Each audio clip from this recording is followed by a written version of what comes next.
नमस्कार। Hello hello hello. ये raps and roles की जो ये श्रृंखला चल रही है ना, ये श्रृंखला कभी ना कभी तो जाके ख़त्म होगी, लेकिन आज ख़त्म नहीं हो रही। जाहिर सी बात है, आप सब कैप्शन पढ़ के आए हैं, आप सबको पता है कि क्या बनने वाला है। तो ये मिडिल ईस्टर्न रैप्स जो हैं बहुत फेमस हैं, और हमने कहीं मेक्सिको से इंस्पायर होके टाकोस के रोल बना दिए। तो ऐसा नहीं हो सकता कि शावरमा से इंस्पायर होकर कुछ ना बनाए। तो जी शावरमा स्टाइल का, पनीर शावरमा स्टाइल रैप बनाते हैं एक। ठीक है जी, शुरू करें म्यूजिक के बाद। Rolling and action.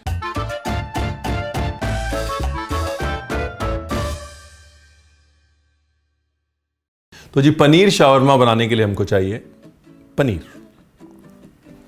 है कि नहीं? तो भाई पनीर शावरमा बनाने के लिए हमको चाहिए पनीर। ये रणवीर सिंह बरार भी ना। तो शावरमा बेसिकली क्या होता है? शावरमा ये होता है कि बहुत सारे मीट के बारीक बारीक एकदम पतले पतले स्लाइसेस वो जो हैं एक सरिये पे टंगे होते हैं, और उनको साइड से काटा जाता है ना? और साइड से उनको काट के उन शेविंग्स को एक रोटी के अंदर भर दिया जाता है। उस रोटी का नाम होता है खुबीस, खुबूस या खुबीस, जो कि एक अरबी रोटी है। It's a middle eastern bread, जिसको ईस्ट के साथ फर्मेंट, यूँ कह लीजिए कि अरबी खमीरी रोटी है या मैंने कहा एक काम करते हैं, जितना हम पनीर को पतला स्लाइस कर सकते हैं उतना स्लाइस कर देते हैं। मैरिनेशन को थोड़ा देसीफाई कर देते हैं, क्योंकि उसमें कुछ ऐसे मसाले और स्पाइसेस पड़ते हैं जो कई बार हमारे पास नहीं होते, है ना? अब इसमें अगर आप शावरमा बना रहे हैं तो थोड़ा टोमेटो जूस जाएगा, थोड़ा लहसुन का पेस्ट जाएगा, थोड़ा थाइम जाएगा, और थोड़ा टंगा हुआ दही जाएगा, और थोड़ा मेयोनीज जाएगा। अब यहाँ पर टोमेटो जूस और थाइम मैं यूज़ नहीं कर रहा हूँ, वो हर्ब्स जो हैं वो इतनी ईजिली हो सकता है नहीं मिले हमको, तो मैं बाकी चीज़ों का सब्स्टिट्यूट कर देता हूँ। ठीक है,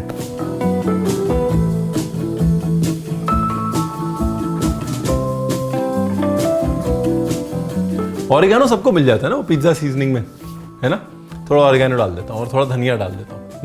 दोनों फ्लेवर जो हमको समझ भी आते हैं और इजीली मिल भी जाते हैं। ठीक है जी।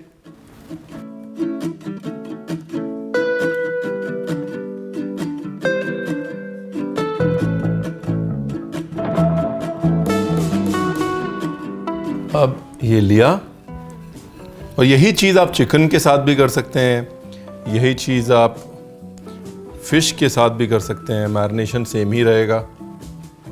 अच्छे से मैरिनेशन लगा लिया, और अगर ये शावरमा मिडल ईस्ट में बन रहा होता तो मैं इस पूरे के पूरे स्टैक को और बड़ा स्टैक बना के उसको सरिये के ऊपर चढ़ा देता, और सरिये को साइड से स्लाइस करता रहता। सरिया जो ऐसे ऐसे घूमता रहता, साइड में आग रहती है, आग से वो साइड से पकता रहता है, और उसको काट काट के रोटी के अंदर भर के देते रहते हैं। लेकिन यहाँ पे सरिया भी नहीं है, शावरमा मशीन भी नहीं है, हमारे पास हमारा पैन है, हम उसी में काम चला लेंगे जी। ठीक है, किसी भी रैप की तरह वो 4 चीज़ें होती हैं ना जो इंपॉर्टेंट होती हैं। क्या?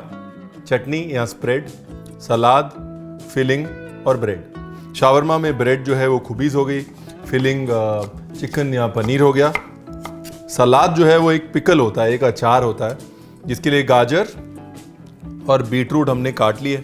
इसमें डालेंगे गाजर, बीटरूट, क्यूकम्बर, और उसको एक पिकल बना के रूम टेम्परेचर पे ले आएंगे, तो वो एक सलाद हो जाएगा इसके लिए। ठीक है जी। अभी जी बनाना है इसका वो सैलड, वो पिकल्ड सैलड। इसके लिए तेज पत्ता, पानी, सिरका, नमक और क्रश्ड गार्लिक।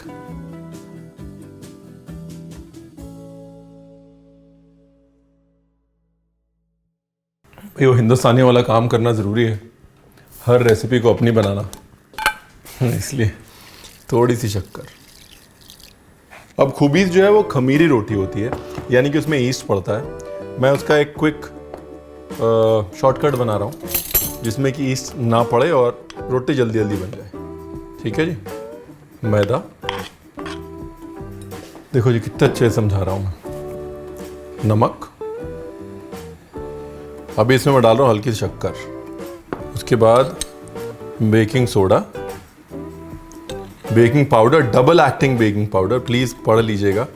डबल एक्टिंग मतलब कुछ बेकिंग पाउडर अभी रिएक्ट करेगा और कुछ जो है वो गर्मी में रिएक्ट करेगा, या तो डबल एक्टिंग बेकिंग पाउडर। पहले सारे ड्राई इंग्रेडिएंट्स कर लो मिक्स। पिकल वाटर भी रेडी हो गया जी। अभी जो विनेगर की ऑफ स्मेल है ना वो निकालनी है, यानी कि वो एकदम से जो पंच आता है ना विनेगर का उसको निकालना है। वो धीरे धीरे उबल के निकल जाएगा। 5-7 मिनट उबालना है इसको साथ में। कितने अच्छे समझा रहा हूँ, मैंने कोई ताना नहीं मारा अब तक। देखो मेरा मन कर रहा है, मैंने फिर भी ताना नहीं मारा। और खटास के लिए थोड़ा दही। जो डो बनाना है वो ना ज़्यादा नरम हो और ना ज़्यादा टाइट हो। चलो जी, बस लास्ट में थोड़ा सा सूखा मैदा इसको सेट करने के लिए और थोड़ा सा ऑयल फॉर द शाइन। यानी कि पानी डालने से पहले डाला गया मोइन या घी जो है वो खस्ता करता है, और गूंदने के बाद डाला गया मोइन या घी उसको सपल करता है, सॉफ्ट करता है, टेंडर करता है, जूसी करता है। ठीक है जी, ये पिकल वाटर रेडी है।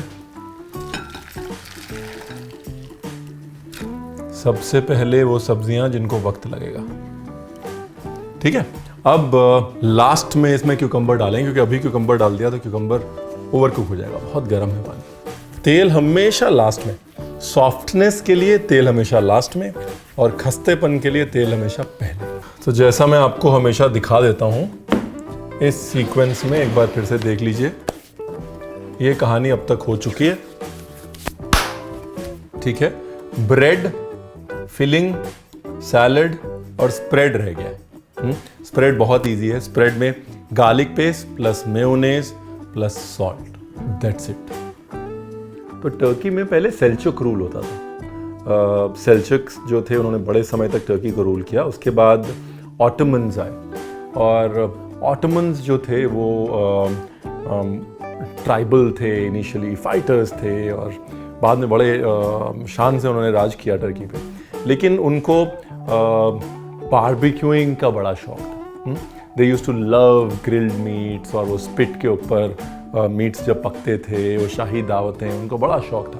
तो ऑटोमन रूल में धीरे धीरे जो ग्रिलिंग का कल्चर है वो बहुत बड़ा, और लगभग 18वीं शताब्दी ईस्वी में वो जो ऐसे घुमाई जाती थी ग्रिल, नीचे आग होती थी, उसको खड़ा कर दिया गया।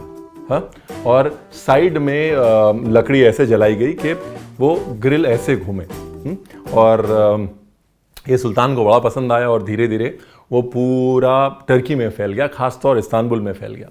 अब उसको दोनेर कबाब कहा गया वहाँ पर। और इस्तांबुल जो है उसके 2 हिस्से हैं, एक यूरोपी हिस्सा है और एक अरबी हिस्सा है। और यूरोपी हिस्सा जो है बिल्कुल ग्रीक से जुड़ा हुआ है, मतलब यूँ आपको ग्रीक दिखता है। तो ग्रीस जब ये गया, बहुत जल्दी खाना पहुँचता है इस्तांबुल से ग्रीस, तो वहाँ पर घूमने को गायरोस कहते हैं। तो उन्होंने तुरंत इसका नाम रख दिया गायरोस।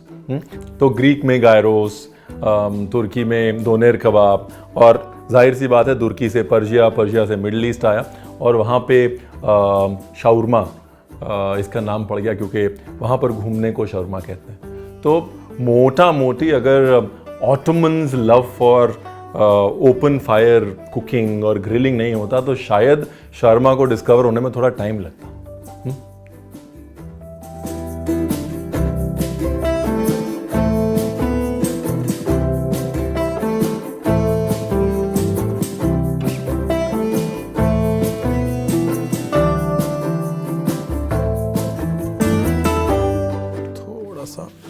डो को रेस्ट करने दिया। रेस्ट क्यों करने दिया?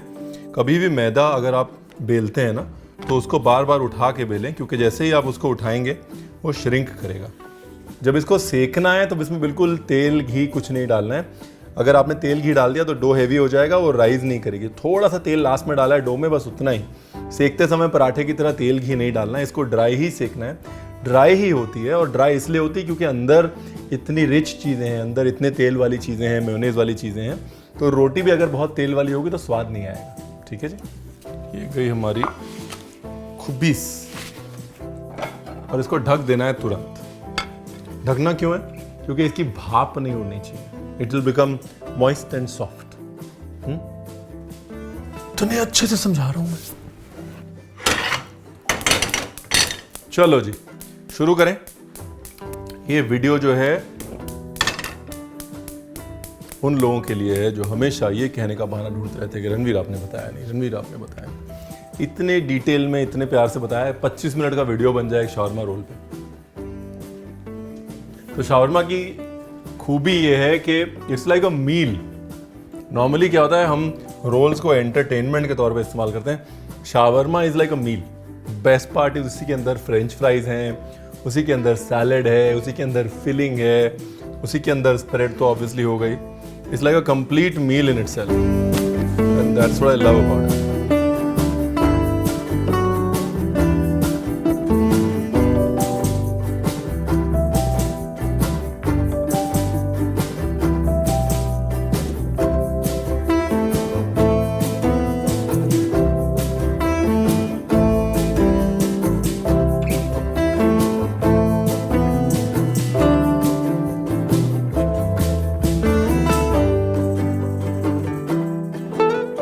हमारा प्रिय मित्र धनिया, इसने तो आना ही था ना फिर। तो जी ये है एकदम बढ़िया सा होलसम शावरमा रोल है। कोई भी बना सकता है, आप भी बना सकते हैं, बनाइएगा ज़रूर। पिकल जो है वो थोड़ा पहले बना के रख लीजिएगा, मैंने जल्दीबाजी में करी। मिर्ची के अंदर फ्लेवर नहीं गया, मिर्ची के रंग से पता लग रहा है कि मिर्ची में अचार का फ्लेवर गया नहीं है। थोड़ा समय दीजिएगा उसको, 6-7 घंटे कम से कम उसको मैरिनेशन में दीजिएगा, पिकल का फ्लेवर अच्छा आ जाएगा। बाकी द रेसिपी इज़ नाइस, बनाइएगा and please do subscribe. Thank you.